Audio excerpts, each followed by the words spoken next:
ถ่ายตรงนี้ก่อนแน่ร้านมันจะทำนี้ในร้านไหนมาค่ะเจ้า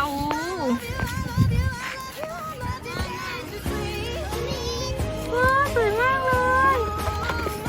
สวยมากเลยไม่เห็นหน้าดาราเลยอ่ะกากะไม่เห็นหน้าดาราเลย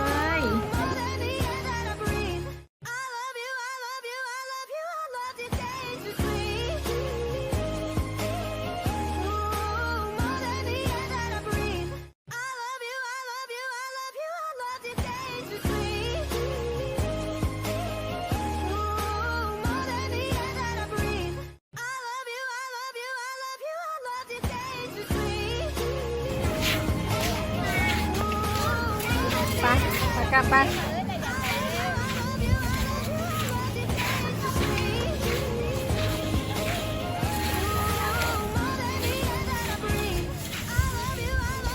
ผ่านแล้ว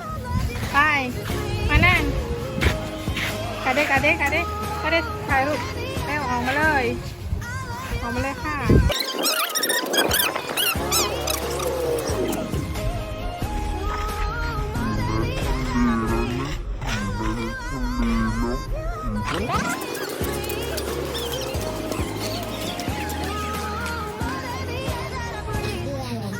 เสียปีkakak kakak kakak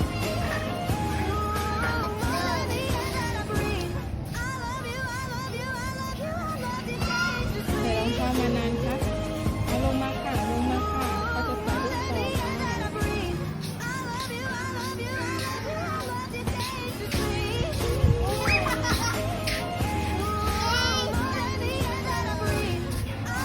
ตังมีเหรอเฮ้ยแล้วก็จะยิ้มมาไปอยู่ไปมีถ่ายรูปมาทางนี้มาทางนี้มีถ่ายรูปเร็วมานั่นหันมาทางนี้ก่อนโอ้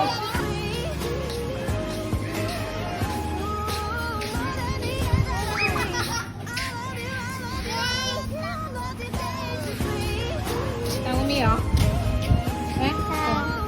ใดๆคือพาลูกไปเที่ยวคนที่สนุกกว่าลูกก็คืออุมมีเองค่ะ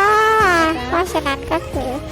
พาลูกไปเราก็ได้บำบัดจิตใจของเราด้วยดูเห็นวิวทุกอย่างมันดีมากมีความสุขอะค่ะจริงๆฝากกดติดตามด้วยนะคะมือใหม่